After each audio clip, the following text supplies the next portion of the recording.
My name is Dr. David Hines. I practice infectious diseases, and I've been at Our Lady of the Resurrection close to 30 years.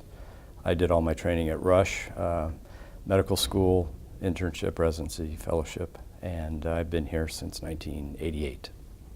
An infectious disease doctor handles everything from a patient with HIV and AIDS to a little old lady from the nursing home with an aspiration pneumonia, and almost everything in between.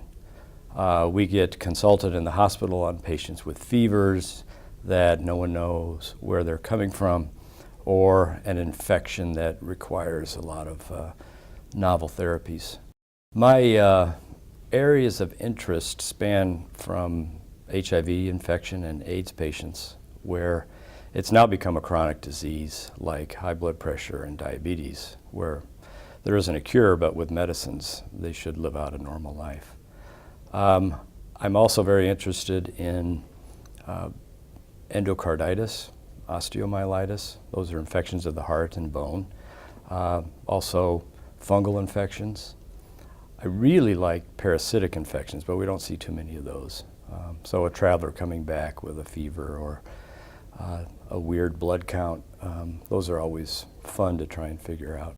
It is very easy to become complacent with what you've already learned. And ID is a field where everything's changing. There's new drugs coming out, new therapies for HIV. And so it's really important to become, or to stay current with the literature. So I have subscriptions to 5 or 10 journals that I try to read. I think our practice is unique because I'm part of a very large group that goes to over 100 hospitals in 5 states. So we got together, all people from Rush and a few from Loyola, to do outpatient antibiotics in the early 90s, and it's just exploded since then. So we've been very successful. And in large part, it's being able to take care of patients outside of the hospital as well as in. I think my practice philosophy is one where I would rather not know the insurance mix of the patient. I don't care if he has Blue Cross Blue Shield or Public Aid. They've come to me with a problem that I might be able to help with. And so my philosophy is to treat everyone the same, no matter what the reimbursement would be.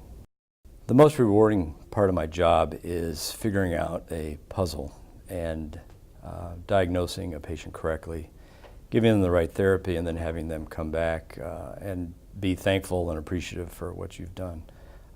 There's not a feeling like it in the world where you know you've helped somebody. I would like patients to know that we're their advocate, and in these difficult economic times, we're still going to see them. And we'll do our dangdest to diagnose them. I think that patients could rest assured that we're going to take the best care of them possible.